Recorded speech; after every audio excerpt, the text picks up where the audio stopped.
नमस्कार दोस्तों, जनमुद्दों की बात धर्मराज के साथ मेरे शो में आप सबका फिर से एक बार स्वागत है। जैसा कि हम सभी जानते हैं कि आज 2024 की आखिरी रात है। 31 दिसंबर 2024 में आज हम हैं। कुछ घंटों के बाद 2024 एक इतिहास हो जाएगा। पूरी दुनिया में एक फैशन है शुरू से कि हर आदमी अपने अतीत की तरफ झाँक कर कुछ कहना चाहता है कि उनका अतीत कैसा रहा, उनकी उपलब्धियाँ कैसी रही। हमारे साथ हैं डॉक्टर अभय कुमार, जो पत्रकार होने के साथ-साथ वरिष्ठ पत्रकार होने के साथ-साथ एक इतिहासकार भी हैं और ये भारत के उस मुद्दे पर लिखते-पढ़ते हैं जो मुद्दा आज आज के दौर में भारत में सबसे ज़्यादा विवादों में है।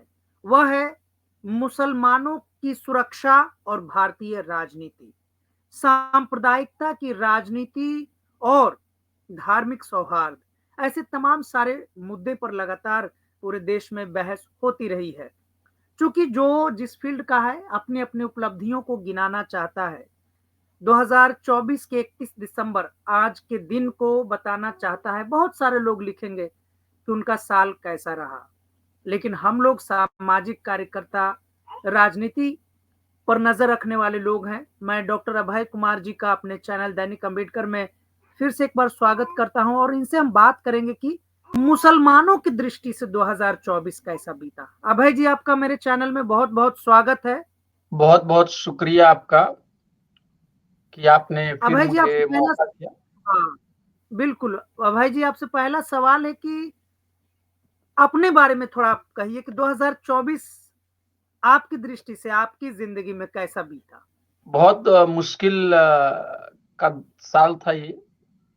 जैसा आम हिंदुस्तानी इस देश में रोज़ी-रोज़गार के लिए दौड़ता है, सोचता है कि इज़्ज़त से, मेहनत से 2 पैसे कमा ले, अपना पेट भर ले। हम लोग जो पत्रकार जिसे दुनिया कहती है, हम लोगों को भी शाम को बाज़ार में जाके कुछ खरीदना पड़ता है, हमारी अपनी भी ज़रूरतें होती हैं। हम भी चाहते हैं कि समाज सेवा और लेखनी के साथ-साथ हमारा भी घर चले। तो यह साल मेरे लिए भी लिखने-पढ़ने की जद्दोजहद के साथ-साथ नौकरी 2 पैसे कमाने के लिए भी एक बहुत ही मुश्किल भरा साल रहा। और संक्षेप में मैं यही कहूँगा कि इतनी पढ़ाई करने के बाद भी और इतने बड़े लोकतंत्र में अगर कोई इंसान चाहे कि मेहनत करके पढ़े-लिखे, अपनी बातों को रखे और उसे अपनी बातों को दूसरों के सामने शांतिपूर्ण तरीके से रखने की पूरी आज़ादी होनी चाहिए, वो आज़ादी नहीं है। और आपको कहीं टीचिंग के लाइन में भी या मीडिया के लाइन में भी अगर आपको पहले नौकरी नहीं मिलती है, क्योंकि वहाँ पर भी एक तरह का डिस्क्रिमिनेशन का एक सिस्टम है, अगर मिल भी जाती है तो उनके मुताबिक काम करना पड़ता है। और जो लोग भी समझते हैं कि समाज का जो इंटरेस्ट है, समाज का जो हित है, वो सामने रखा जाए, ऐसे लोगों के लिए बहुत कठिनाई है।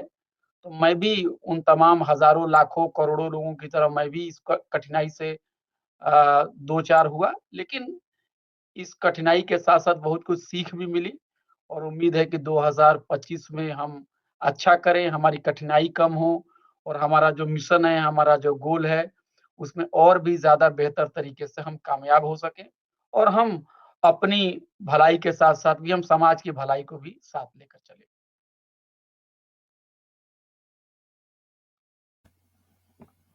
अभय जी, हर साल की तरह इस साल भी आरएसएस की तरफ से एक शिगूफा छोड़ा जाएगा, एक प्रचार-प्रसार किया जाएगा कि 1 जनवरी जो नया साल है, वह क्रिश्चियन अ, धर्म में जो विश्वास रखते हैं, उन लोगों के लिए है। असली हिंदुओं का नया साल तो 19 जनवरी से शुरू होगा। कुछ शुक्ल पक्ष जो ऐसा है, कुछ एक टर्म है, आज मैंने पढ़ा था उसको, भूल गया। मतलब 1 जनवरी 2025 जो है, कट्टर हिंदुओं के लिए नया साल नहीं हो सकता है। ये ईसाइयों और या ईसाई के चपेट में जो है, मैकाले की औलादों के लिए एक है। ऐसी भाषा चलती है, इस पर आप क्या कहेंगे? हम्म, ये कुछ नहीं है, ये लोगों को वो बेवकूफ़ बनाने की कोशिश करते हैं, लेकिन लोग समझ रहे हैं कि उनका मतलब खेल क्या है। आरएसएस की दृष्टि से देखा जाए तो 20th सेंचुरी में 20वीं सदी में जिस व्यक्ति ने आरएसएस को, बीजेपी को मुख्य धारा में लाया, उस व्यक्ति का नाम था लाल कृष्ण आडवाणी। और लाल कृष्ण आडवाणी जी खुद अपनी बायोग्राफी में, अपनी ऑटोबायोग्राफी में ये लिखते हैं कि वो भी ईसाई मिशनरी की जो स्कूल है वहाँ पे वो भी पढ़े हुए हैं। तो आडवाणी जैसा व्यक्ति जो आरएसएस की निगाह में उससे बड़ा तो कोई हिंदू नहीं है, कट्टर हिंदू नहीं है। अगर वो व्यक्ति ईसाई मिशनरी के स्कूल में पढ़ सकता है, तो धर्मराज जी आपका बेटा पढ़े तो वो कमतर हिंदू नहीं हो पाएगा। ये आरएसएस, बीजेपी के जितने भी एलीट जो लीडर्स हैं, उनके तमाम बच्चों का जो एडमिशन्स होता है, वो ईसाई स्कूल में होता है और वहाँ पे गरीब हिंदू जाएगा, उसके पास उतनी ताकत नहीं है कि उस इतने एलीट इंस्टीट्यूट में, इतने एलीट कॉलेजेस में उनका दाखिला हो जाए। और बात सिर्फ हिंदुओं की नहीं है, अगर कोई गरीब ईसाई भी अगर वहाँ जाए, तब भी उसके लिए दरवाज़े उस तरह से नहीं खोले जाते हैं, जैसा एक पैसे वाला, एक ताकतवर सवर्ण जाति का एक हिंदू पहुँचता है। तो ये सब लोगों को क्या कहें, लोगों को भ्रम में डालने का ये सब शिगूफा है। एक चीज़ मैं और नहीं, कहूँगा। नहीं मतलब नहीं, नहीं मैं मतलब आप मानते हैं कि 1 जनवरी 2025 को कट्टर हिंदुओं को भी खुलकर नए वर्ष का स्वागत करना चाहिए। भैया एक कहानी कुछ कुछ लोग हमारे इलाके में कहते हैं, मैं भोजपुरी इलाके से आता हूँ, कि गुड़ से बैर और गुलगुल्ले से प्रेम। मतलब कुछ ऐसा ही है, मतलब आप गुड़ नहीं खाना चाहते लेकिन गुड़ की मिठाई से आपको बड़ा प्रेम है। तो 1 जनवरी को आप लाठी डंडा लेके लोगों को कहेंगे कि ये 1 जनवरी मत मनाओ, इसका संबंध ईसाइयत का है। लेकिन खुद उनके लीडर ईसाई स्कूल में पढ़े हुए हैं, है ना? और जो भारत रत्न तो आडवाणी जी को भी मिला, वो भी ईसाई स्कूल में पढ़े, तो वो तो कोई कमतर आरएसएस के लीडर नहीं बन पाए। और जो अनदर बड़े जो चेहरे हैं, अभी जिनका नाम है, अभी-अभी मोदी जी भी किसी चर्च में गए थे, 25 जी, दिसंबर को, सावरकर ऐसी जी को भी तस्वीर। अगर आप ले लीजिए, तो वो सावरकर साहब की भी अगर विचारधारा को आप पढ़ेंगे, मैंने भी थोड़ी बहुत पॉलिटिकल साइंस पढ़ी है, पढ़ाई है। तो सावरकर जी जितना ज़्यादा हिंदुस्तानी चिंतन परंपरा से प्रभावित नहीं है, उतना ज़्यादा वो 19वीं सदी के जो यूरोपियन थिंकर जो हैं, स्पेंसर हैं और बाकी जो लोग हैं, जो जर्मन नेशनलिज्म मतलब है, क्रिश्चियन क्रिश्चियन थिंकर जो हैं, ईसाई चिंतक जो हैं, बिल्कुल आप आप ये देखिए कहना चाह बातें रहे हैं। लिखी गई हैं। देखिए कोई वीर कोई सावरकर हमारे ईसाई साथी, चिंतक से खुद प्रभावित हैं। बिल्कुल, अगर कोई मुझे सुनेंगे कोई नौजवान अगर या नए बच्चे सुनेंगे तो उनको लगेगा मैं कितनी नई बातें कर रहा हूँ। नहीं, ये सब लिखी गई है किताबों में, आप कहेंगे तो मैं रेफ़रेंस आपको दे दूँगा कि वहाँ पे सावरकर जी की ज़िंदगी पर बहुत ही ज़्यादा असर जो जर्मन नेशनलिस्ट लोग थे उनका था। और जो एक तरह का ये जो एक डार्विनिज़्म की जो फ़िलॉसफ़ी थी, जो इवोल्यूशन की जो फ़िलॉसफ़ी है, स्पेंसर ऐसे जैसे लोग जो हैं, जो समझते हैं कि हमें प्रगति की तरफ जाना है। ये प्रगति वामपंथियों की प्रगति नहीं है। ये प्रगति जो है, इसको है कि हमको एक बड़ा राष्ट्र बनाना है, हमको एक बहुत ही इंडस्ट्रियलाइज़्ड सोसाइटी बनानी है। यानी जो एक आदिवासी समाज है, जहाँ पे आपको प्रेम है, जहाँ पे असमानता नहीं है, जहाँ पे लोग सुकून से रहते हैं, उस ज़िंदगी को समझा गया कि ये तो पिछड़ेपन की निशानी है। हमको एक यूरोप में जिस तरह से तेज़ी से एक विकास हुआ, एक देश बड़ा बना, एक बहुत लार्ज स्केल पे प्रोडक्शन हुआ, उस प्रोडक्शन में गरीबों की ज़मीन छीन ली गई, उनके घर तोड़ दिए गए, उससे उनको मतलब नहीं। एक महान राष्ट्र बनाने का जो एक एक जो होता है सपना जो होता है, यूनिफ़िकेशन करना, डाइवर्सिटी को खत्म कर देना, ये सब ये वही यूरोपियन कॉन्टेक्स्ट से ही ये लोग लेके आए हुए हैं। और ये राष्ट्रवाद की जो विचारधारा है, कट्टर राष्ट्रवाद की विचारधारा है, ये प्योरली यूरोपियन विचारधारा है। इसलिए करते क्या है कि यूरोप से ये शरबत लाते हैं और उसको मतलब हिंदुस्तानी आप कह रहे नहीं, नहीं, मतलब आप कह रहे हैं कि हिंदू राष्ट्र की कल्पना ही क्रिश्चियन थॉट का मतलब ईसाई के विचारों की पैदाइश है। देखिए ईसाई मैं आप ये नहीं कह रहे कहूँगा। हैं? देखिए मैं ईसाई नहीं कहूँगा क्योंकि देखिए देखिए एक अगर आप बाइबल को पढ़ेंगे या जीसस क्राइस्ट के मैसेज को पढ़ेंगे, तो एक दूसरी बात कहता है। हम कहेंगे कि जो यूरोपियन सोसाइटी अगर हम कहें उसको तो, जी, यूरोपियन सोसाइटी जो है, अच्छा, यूरोपियन पॉलिटिक्स जो है, आप उसको वहाँ धर्म के का रंग नहीं देना चाहते। नहीं, नहीं, नहीं, नहीं क्योंकि आप देखिए जीसस जो हैं उनकी कुछ और ज़िंदगी है। वो उन्होंने सत्ता के खिलाफ बगावत की, उन्होंने दया की बात की, उन्होंने लोगों को माफ़ करने की बात की और सबसे बड़ी बात की उन्होंने कि कानून को सिर्फ़ लेटर में नहीं मानना है, कानून को स्पिरिट में मानना है। मतलब ये कि अगर आपसे कोई कहे कि भाई आप इबादत कीजिए, पूजा प्रार्थना कीजिए, तो आप अगर पूजा प्रार्थना करेंगे और सड़क पे जाके पूजा प्रार्थना करें, है ना? लाठी लेके रैली निकालें, लोगों को दिखाएँ कि आपसे बड़ा कोई भी बड़ा दान देने वाला नहीं है, पूजा करने वाला नहीं है। तो जीसस आपके पास आते, यीशु आपके पास कहते तो आपको ढोंगी कहते। उनका ये है कि जो तुम दाएँ हाथ से किसी को दान दो, तो बायों को पता नहीं चलना चाहिए। उनका कहने का मतलब तुम सत्ता से बगावत करो। उन्होंने रोमन एम्पायर को चैलेंज किया, है ना? लेकिन एक और ईसा मसीह की बड़ी बात थी कि वो रोमन एम्पायर को चैलेंज भी कर रहे हैं, लेकिन उनको किसी के प्रति नफ़रत भी नहीं है।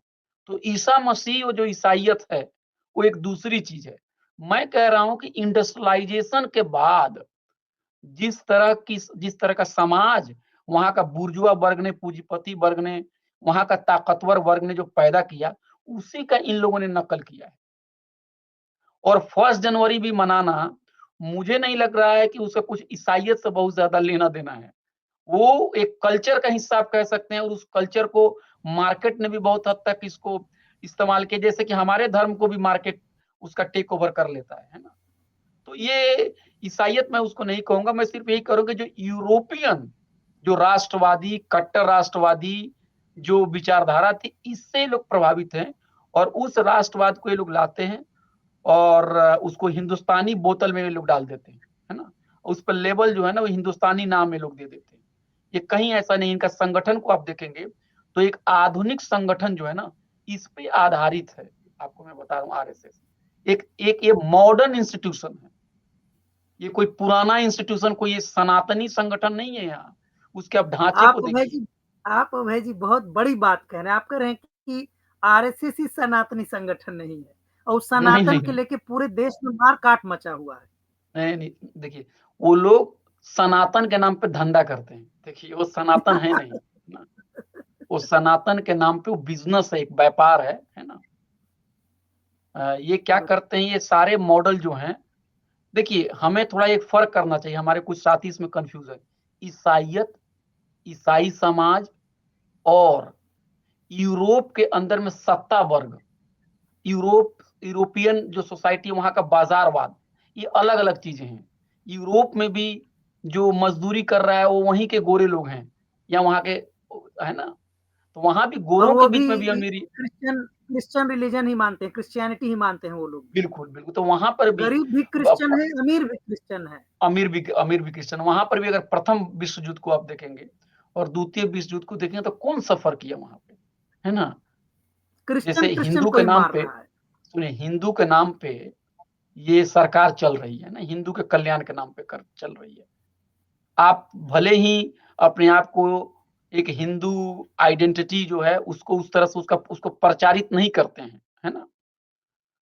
और जिस तरह से ईसा ने कहा कि धर्म का प्रचार ना करो, है ना? फास्टिंग करो तो सड़क पे जाकर लोगों को ऐसे मत दिखाओ कि तुम फास्टिंग करते हो ताकि लोग तुमको कहें कि अरे तुम बहुत धर्मात्मा हो। ढोंगी मत बनो। धर्म का और ढोंग का कोई रिश्ता नहीं है। यही बात कबीर भी कह रहे हैं कि धर्म जो है ना ये मंदिर और मस्जिद में नहीं है। धर्म जो है ईश्वर नहीं है। आप कह रहे हैं आरएसएस ढोंगी संगठन है। ढोंगी ही है जी। इसमें इसमें क्या, इसमें आप इसमें बहुत सब जान बड़ी रहे बात हैं। कह रहे हैं। नहीं, नहीं, नहीं, ये इसमें अभय कौन-सी जी बड़ी आप बात है? अच्छा ये सब जान रहे हैं। मेरी राय है, तो मुझे कौन पूछता है? जी, मुझे कौन पूछता है? मगर मुझे लगता है कि वो ढोंग है ना? इस देश में आप ये देखिए, राम मंदिर इस देश में कहाँ नहीं है राम मंदिर? सोचिए। मैं पूछना चाहता हूँ सरसंघ चालक जी से भी मैं निवेदन करता हूँ। आप बताइए, सरसंघ चालक जी, श्री मोहन भागवत जी, हिंदुस्तान में कौन ऐसा गाँव है, कौन ऐसा शहर है, कौन ऐसा ज़िला है, जहाँ पे राम जानकी जी का या राम जी का या सीता जी का या हनुमान जी का मंदिर नहीं है? और आप ये भी बताइए कि हिंदुस्तान के कितने गाँव में और कितने शहर में 12वीं क्लास की पढ़ाई के लिए एक डिग्री कॉलेज है, 10वीं क्लास की पढ़ाई के लिए एक डिग्री कॉलेज है, महिलाओं के लिए शौचालय जाने के लिए एक बाथरूम है ना? हॉस्पिटल बच्चों का जो क्या कहते हैं कि बच्चों का हॉस्पिटल में जहाँ बच्चे जन्म लें ऐसा कहीं हॉस्पिटल है ना? तो जो चीज़ नहीं है, वो बनाने की कोशिश नहीं है। जो चीज़ हर जगह है, उसी को बनाने के चक्कर में हम क्या करते हैं, दूसरे धर्म के लोगों से लड़ते हैं, है ना? किसका नुकसान होता है, आप बताइए? 1990 में जो भी मंदिर को लेके मोबिलाइज़ेशन हुआ, किसका नुकसान हुआ इसमें? मुसलमान मरे या हिंदू मरे, किसका नुकसान हुआ? राम मंदिर बना, राम मंदिर के नाम पे अयोध्या, उसके आस-पास के जो ज़िले हैं, वहाँ ज़मीन की लूट हुई, उसको पूंजीपति लोगों ने खरीदा। कितने गरीब हिंदू लोगों को वहाँ पे एक मकान मिला, वहाँ पे एक दुकान मिला, सब अमीर लोग हैं। ये बात इंडियन एक्सप्रेस में छपी हुई है। मैं कोई सो के उठ के ये सब बातें कोई नहीं बोल रहा हूँ। आपने लोगों के घर को तोड़ दिया वहाँ पे अयोध्या में। आप बताइए, भगवान जिसको आप कहते हैं कि उसी ने सब कुछ बनाया है, तो वो आप कहते हैं वो स्वर्ग में वो रहता है। स्वर्ग में जो इंसान रह रहा है, उसको आपने ये प्रोपेगेंडा फैलाया कि वो वनवास में था, तो हमने उसको आज़ाद करा दिया, तो हमने उसके लिए घर बना दिया, तो भगवान टाट में रहते थे, तो वो क्या था कि वो एक मेकशिफ्ट ढांचे में रहते थे, हमने भव्य मंदिर बना दिया। देखिए, ये भक्ति का भी मज़ाक है। जो भगवान सब धर्म में ये लोग मानते हैं, ईसाई भी मानते हैं, मुसलमान भी मानते हैं कि वो खालिक है, वो परमात्मा है, वो सबका निर्माता है। ये आस्था है एक बिलीवर की और अपने आप को ये आप आस्थावान कहते हैं, बिलीवर कहते हैं और आप ही भगवान के लिए घर बनाने चले हैं, है ना? और भगवान के घर बनाने में भक्तों के घर आप तोड़ दे रहे हैं। तो मैं यही कह रहा हूँ कि ये यूरोपियन सोसाइटी मैं कहूँगा, ईसाईयत नहीं कहूँगा मैं उसको। यूरोपियन सोसाइटी के जो सत्ता में बैठे हुए जो लोग हैं, उनकी ये नकल करते हैं। यूरोप में भी एक मज़दूर है, यूरोप में भी एक गरीब इंसान है, वो हमारा साथी है हमारे आंदोलन में। मैं सत्ता वर्ग की बात कर रहा हूँ, वहाँ से ये नकल करते हैं और जो वहाँ का सत्ता वर्ग अपने देश में जो कर चुका है, वो यहाँ वो करना चाहते हैं। जी। अभय जी अब आ जाते हैं हम सीधे आपसे सवाल पे कि अगर आपकी दृष्टि में चूंकि आप मुस्लिम मुद्दों पर लगातार लिखते हैं, पूरी दुनिया के मुस्लिम मुद्दों पर आप लिखते हैं, लेकिन भारत में चूंकि आपने all India Muslim personal law board पर पीएचडी ही की है और आपकी किताब भी प्रतीक्षित है जो छप कर आनी है 2025 में। आपसे सीधा सवाल पूछा जाए कि 2024 मुसलमानों की दृष्टि से, अगर मुसलमानों की जिंदगी के हिसाब से, भारत के मुस्लिम के जिंदगी के हिसाब से 2024 का अगर आप मूल्यांकन करेंगे, तो आपकी दृष्टि में कैसा यह साल गुजरा? मुश्किल वाला था, जितने भी वंचित समुदाय के लोग हैं, उनमें जो हमारे मुसलमान भाई और बहन हैं, उनके लिए हालात और भी ज़्यादा नाज़ुक हैं, क्योंकि ये धर्म की जो मतलब धर्म का जो ज़हर है, उसको इस तरह से उतार दिया गया है कि उनका सामाजिक भेदभाव वो झेल रहे हैं, आर्थिक भेदभाव झेल रहे हैं और उनको इस बात का डर है कि घर से बाहर हम निकलें, नौकरी करने के लिए गए, मज़दूरी करने के लिए गए, तो पता नहीं बाहर जाने के बाद क्या हो जाएगा। कौन उनको मार देंगे, कौन उनको पीट देंगे, कौन उनको ज़लील कर देंगे, कौन पकड़ के कहेंगे कि ये ख़ास तरह का तुम नारा लगाओ। तो ये उनके अंदर में घबराहट है।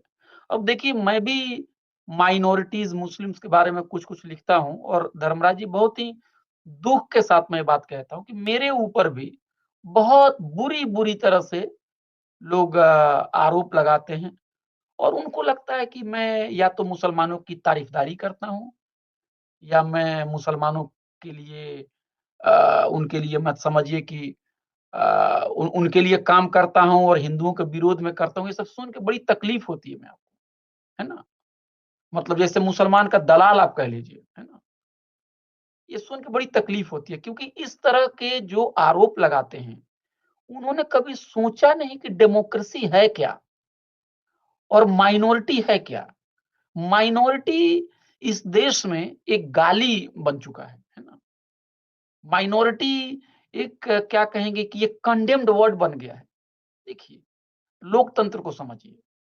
लोकतंत्र एक ऐसी सरकार है, जहाँ पे चुनाव के द्वारा शासन तय होता है।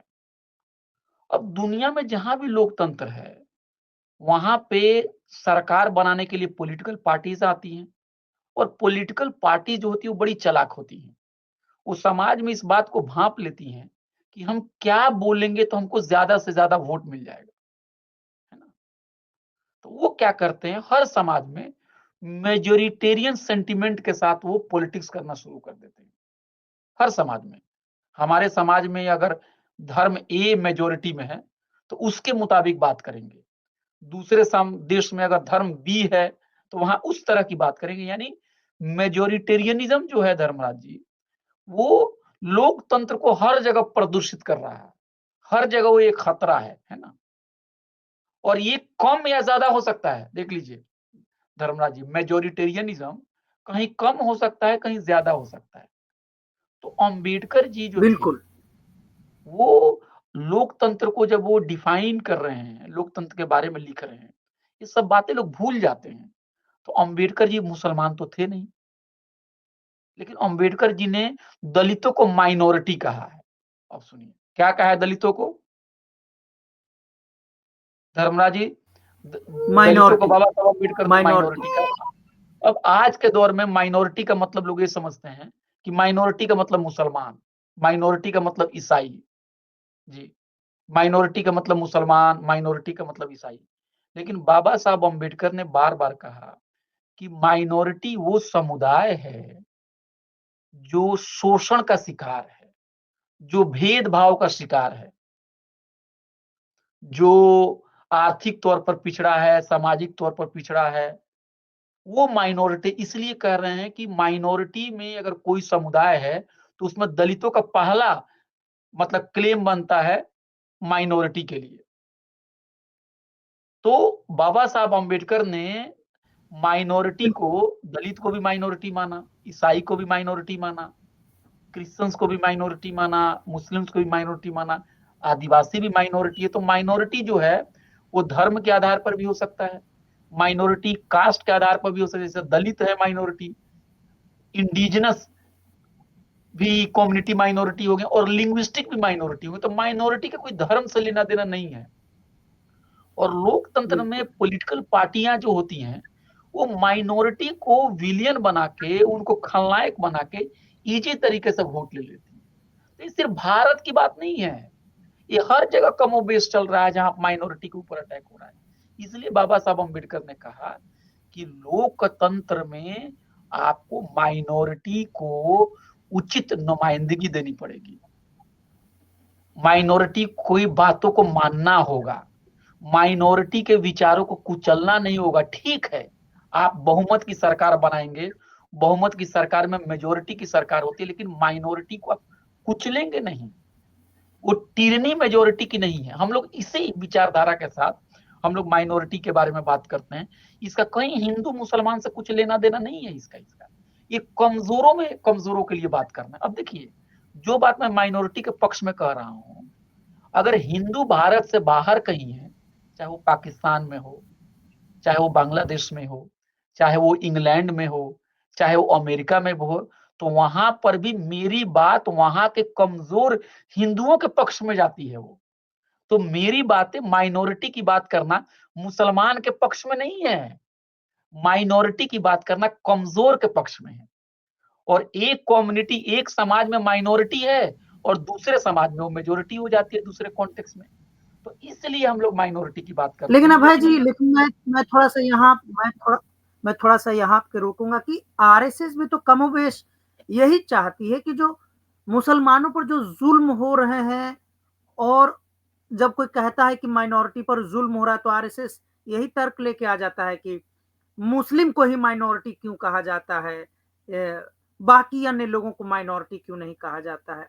आरएसएस का भी कमोबेश एक प्रकार से यह भी एक तर्क आ जाता है बीच में। अब पता नहीं, अगर आप डॉक्यूमेंट्स को देखें, मतलब जो भी सरकारी डॉक्यूमेंट्स को देखें, तो माइनॉरिटीज में मुसलमान भी आते हैं, माइनॉरिटी में ईसाई भी आते हैं, बुद्धिस्ट भी आते हैं, सिख भी आते हैं, जैन भी बिल्कुल। आते हैं, पारसी भी आते हैं। तो ये तो माइनॉरिटीज में तो इस तमाम रिलीजियस कैटेगरी हो गई। जब वो कहते हैं कि माइनॉरिटीज का मतलब मुस्लिम हो गया, तो वो ये कहना चाहते हैं कि सेकुलर पार्टियां मुसलमानों के बारे में बात करना बंद कर दें। हालांकि सेकुलर पार्टियों ने भी मुसलमानों की भलाई के लिए कोई संजीदा पहल नहीं की है। और मैं आपके चैनल पर बहुत ही जिम्मेदारी के साथ कह रहा हूं कि मुसलमानों के बीच में भी जो तथाकथित मुस्लिम लीडरशिप है, उसके अंदर में भी अपने ही समाज के गरीब और दबे कुचले जो लोग हैं, उनके हितों से ज्यादा उनको अपने पर्सनल हित को पूरा करना जो है वो ज्यादा महत्वपूर्ण है। तो जो गरीब मुसलमान जो है वो हर तरफ से दबा हुआ है। सरकार भी डिस्क्रिमिनेट कर रही है, आरएसएस भी कर रही है कि आप दिन रात मुसलमानों की बात कर रहे हैं। और कुछ दो चार मुसलमान लीडरों को अगर कहीं जगह भी मिल जाती है, तो उसमें में एक बड़ी तादाद जो होते हैं वो अपने पर्सनल इंटरेस्ट में ही को पूरा करने में उनका समय गुजर जाता है, वो नीचे के लोगों को कोई पूछता ही नहीं है। तो बाबा साहब अम्बेडकर ने ये बात की चेतावनी दी थी कि लोकतंत्र जो है ना, वो कोई पहाड़ नहीं है। सुन लीजिए कि पहाड़ जो है हजारों साल तक वैसे ही रहेगा। लोकतंत्र जो है ना, समझिए कि एक बहुत ही नाजुक पौधा है। अगर आपने उसको पानी नहीं दिया, अगर आपने उसके मुताबिक कंडीशंस नहीं बनाया, तो सूख जाएगा, वो लोकतंत्र नहीं रहेगा। और लोकतंत्र नहीं रहेगा तो मेजोरिटी कम्युनिटी को ज्यादा नुकसान होगा, क्योंकि ये लोकतंत्र जो है कहीं ना कहीं इनडायरेक्टली मेजोरिटी कम्युनिटी को ही सत्ता में लाया हुआ है।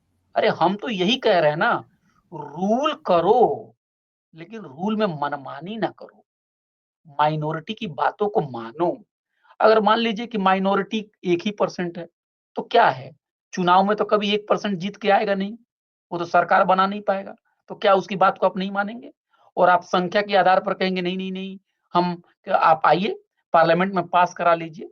देखिए लोकतंत्र में एक वोटिंग का एक अहमियत है, लेकिन वोटिंग को कभी भी उसको इस तरह से उसका दुरुपयोग ना कीजिए कि वो भीड़ तंत्र में तब्दील हो जाए। यही मैं कहना चाहता हूँ। रूल मेजोरिटी की रहेगी, लेकिन हमें समझना पड़ेगा, अम्बेडकर जी कह रहे हैं, ये मेजोरिटी रूल जो है ना, वो कह रहे हैं कि कास्ट हिंदू इसको समझते हैं सैक्रोसेंट, होली। कह रहे हैं होली नहीं है, हमारे पास इससे बेहतर जब सिस्टम आएगा तो हम उस सिस्टम की तरफ जाएंगे। अगर नहीं है तो तुम मेजोरिटी ही रूल लेके चलो, लेकिन तुम माइनॉरिटी को दबा नहीं सकते हो। मिसाल के तौर पे अगर आप विधायक बन जाते हैं और जिस इलाके ने आपको वोट नहीं दिया, मान लीजिए, इसका ये मतलब है कि थोड़े ही कि आप वहां पे पानी बंद कर देते हैं उनके इलाके में और कल उनके खिलाफ आप बगावत से काम करते हैं, और जो व्यक्ति आपके खिलाफ चुनाव लड़ा था उसको आप जेल में डाल देते हैं। नहीं, कोई तो कोई एक जीत के आएगा। लेकिन शेयरिंग पावर ही डेमोक्रेसी है। अम्बेडकर जी ने कहा कि ऑथोरिटेरियनिज्म में और डेमोक्रेसी में यही फर्क है कि ऑथोरिटेरियन रिजीम में पावर को कोई क्वेश्चंस नहीं कर सकता है, लेकिन डेमोक्रेसी में पावर को क्वेश्चन किया जाता है। और अंबेडकर जी के लिए सही डेमोक्रेसी वही है जहां पे अमीरी गरीबी, जात पात, ऊंच नीच के भेदभाव को कम किया जाए, लोक कल्याण के लिए काम किया जाए, और जहां पे अल्पसंख्यक के अधिकार सुरक्षित हों। और अल्पसंख्यक का मतलब मुसलमान ही नहीं हुआ। आप अगर पिछड़े समाज से आते हैं और अगर सरकार स्टडी करके बताती है कि भाई आपके साथ भी नौकरियों में भेदभाव होता है, आपको भी कोई जगह नहीं देता है, आपका के खिलाफ भी स्टेरियोटाइप होता है, आपके कल्चर को भी दबाया जाता है, आप भी एजुकेशन में और एम्प्लॉयमेंट में आपको भी जगह नहीं है, तो आप भी एक माइनॉरिटी ग्रुप है। सोशल डिस्क्रिमिनेशन वो डिफाइन करेगा माइनॉरिटी को। लेकिन ये दुख की बात है कि सेकुलर पार्टियों ने भी माइनॉरिटी कॉन्सेप्ट को बहुत उसको ब्रॉड सेंस में नहीं समझा, क्योंकि वो सबको ये पॉलिटिक्स सूट करता है। रिलीजियस पॉलिटिक्स जो है ना, कम्युनल पार्टियों को भी सूट करता है और सेकुलर पार्टियों को भी सूट करता है। कम्युनल पार्टी को कैसे सूट करता है? कम्युनल पार्टी को सूट करता है रिलीजियस पॉलिटिक्स, कि उसमें हिंदू मुसलमान हो जाएगा तो मेजोरिटी कम्युनिटी का एक वोट ले लेंगे। और सेकुलर पार्टी को इसलिए सूट करता है कि वो माइनॉरिटीज के अंदर के कॉन्ट्रडिक्शंस को वो बात इसलिए नहीं करते हैं, माइनॉरिटीज के अंदर की गैर बराबरी की बात नहीं करते हैं। वो चाहते हैं कि सारे माइनॉरिटी उनको एकदम इलेक्शन दर इलेक्शन उनको वोट देते रहे। तो ये मैंने समझा कि जरा मैं समझा दूं कि माइनॉरिटी का मतलब मुसलमान नहीं हुआ। माइनॉरिटी के लिए बात करने का मतलब मुसलमानों की दलाली नहीं हुई।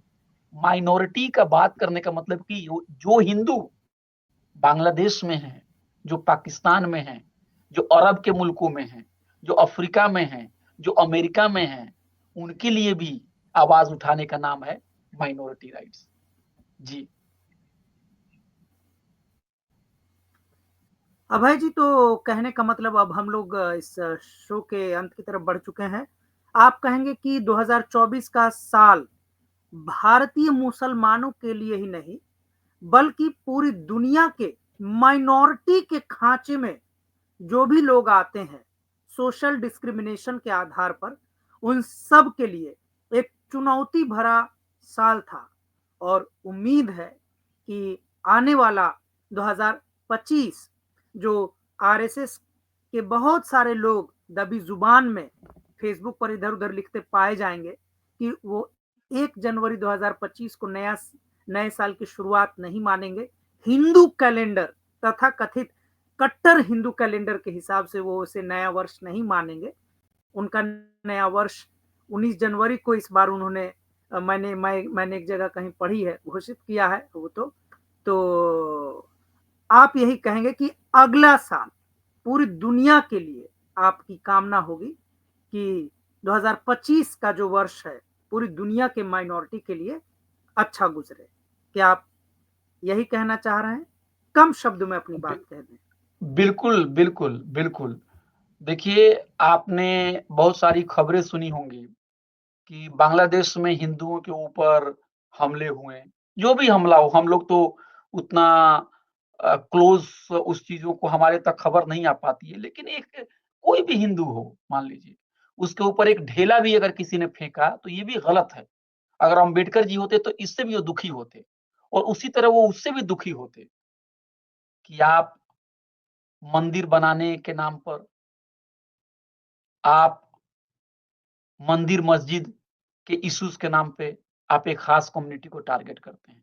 अम्बेडकर जी इससे भी दुखी होते कि चुनाव के दौरान प्रधानमंत्री गैर जिम्मेदाराना तरीके से बातें करते हैं कि सेकुलर पार्टीज जो हैं वो मुसलमानों को सब रिजर्वेशन दे देंगी और दलितों का रिजर्वेशन और एसटी का रिजर्वेशन और ओबीसी का रिजर्वेशन छीन लेंगी।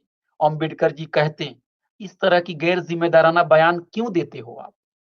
अगर अम्बेडकर जी आज होते हम लोगों के बीच में, तो ये भी कहते हैं कि चुनाव के दौरान आदिवासी को और मुसलमान को लड़ाने की क्यों कोशिश होती है। ये भी इससे भी अम्बेडकर जी दुखी होते कि ये जो पूरा प्रचार तंत्र है, ये माइनॉरिटीज के खिलाफ चला हुआ है। बुलडोजर देखिए, बुलडोजर का इस्तेमाल जिस तरह से हो रहा है दुनिया में कहीं भी नहीं हो रहा है। लेकिन देखिए, दो अच्छी चीजें भी मैं चाहता हूं कि बता दूं, जो कि इस देश में माइनॉरिटीज के लिए इस साल बड़ा अच्छा हुआ। वक्त तो नहीं है।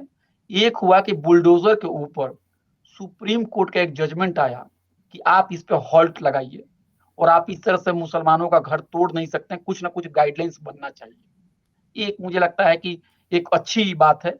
जो कानून के जानकार हैं वो उनको भी वो आपके शो पे आए, आप उनको बुलाइए और उनसे पूछिए कि जो कोर्ट का जो डिसीजन था उसमें कहां तक बात आगे बढ़ी। और दूसरी बात ये भी है कि माइनॉरिटी स्टेटस जो अलीगढ़ मुस्लिम यूनिवर्सिटी का था, उसको सुप्रीम कोर्ट ने उसके माइनॉरिटी स्टेटस के फेवर में जजमेंट दिया और कहा कि अलीगढ़ मुस्लिम यूनिवर्सिटी को एस्टेब्लिश्ड अगर किसी कानून के तहत अगर सरकार ने किया है, उस समय के जो इंपीरियल गवर्नमेंट ने किया है, तो इसका ये मतलब नहीं है कि उसका माइनॉरिटी कैरेक्टर छीन लिया जाए। तो ये भी मुझे लगता है कि बहुत ही मुस्बत, बहुत ही सकारात्मक है। लेकिन एक बात कहूँगा, किसी दिन और चर्चा की जाएगी, कि मैं माइनॉरिटी कैरेक्टर जो है, चाहे वो जामिया हो, चाहे अलीगढ़ हो, मैं उसका पुरज़ोर तरीके से समर्थन करता हूँ। मैं माइनॉरिटी कैरेक्टर का समर्थक हूँ, लेकिन मैं ये भी चाहूँगा कि वंचित समाज के जो लोग हैं, उनको भी उसमें रिज़र्वेशन दी जाए, उनका रिज़र्वेशंस ना खाया जाए। इसके लिए भी कुछ रास्ता निकाला जाए। अगर नीयत सही हो, तो कुछ ना कुछ रास्ता निकल जाएगा। और मुसलमानों के, वंचितों के एक बहुत ही बड़े उनके मसाइल को लिखने वाले एक बहुत बड़े पत्रकार वीटी राजशेखर साहब का भी देहांत इस साल हुआ, जो दलित वॉइस निकालते थे और वो मुसलमान और दलित एकता के बहुत बड़े समर्थक थे। तो मुझे लगता है कि जो माइनॉरिटी इदारे हैं, उनको सोचना चाहिए कि आप एक बार गिनती कीजिए। जिस इस्लाम ने बार-बार कहा है कि गरीबों की मदद करो, नमाज़ पढ़ो, लेकिन उसके साथ-साथ तुम गरीबों को भी अपना साथी बनाओ, उसको भी तुम मदद करो, उसके वेलफेयर के बारे में भी सोचो। तो मैं इस माइनॉरिटी इंस्टीट्यूट में बैठे हुए जो बड़े-बड़े जो लोग हैं, उनसे मेरा सवाल है कि आपके इदारे में सवर्ण जाति के जो लोग आते हैं, उनको तो आप जिस अंदाज से गले लगाते हैं, अगर उस अंदाज से अगर आप दलितों को भी, ओबीसी को भी, वंचितों को भी, दूसरे समाज के नहीं, आप अपने समाज के भी अगर लोगों को गले लगाएँ, तो उसका कंपोज़िशन जो होगा, सोशल कंपोज़िशन, वो काफ़ी बेहतर होगा, इक्वालिटी की तरफ जाएगी। तो मैं ये नहीं कह रहा हूँ कि उसके लिए कोई कानून लाना ज़रूरी है। अगर नीयत सही हो, तो मुझे लगता है कि वंचितों को वहाँ बेहतर भागीदारी, वहाँ साझेदारी दी जा सकती है और इससे उन्हीं का फ़ायदा होगा, क्योंकि उसमें भाजपा और आरएसएस के जो लोग हैं, वो इन इदारों के खिलाफ दुष्प्रचार करने में कामयाब नहीं हो पाएँगे। जी, जी, बहुत-बहुत शुक्रिया। बहुत-बहुत शुक्रिया अभय जी। मैं अपने दर्शकों से बता देना चाहूँगा कि हम बात कर रहे थे कि 2024 का साल देश दुनिया की माइनॉरिटी दबे-कुचले लोगों के लिए कैसा रहा? आपने बहुत ही विस्तार से, बहुत ही सरल शब्दों में अपनी बातें कह दी। मैं आपका अपने दर्शकों की तरफ से बहुत-बहुत शुक्रिया अदा करना चाहता हूँ इस उम्मीद के साथ कि आने वाला वर्ष 2025 आज आखिरी दिन है, आज 31 दिसंबर 2024 है। आज के बाद से यह साल का अंत हो जाएगा, खत्म हो जाएगा। आने वाला वर्ष हम सब के लिए कुछ सकारात्मक खबरें लेकर आए, अच्छी चीज़ें लेकर आए।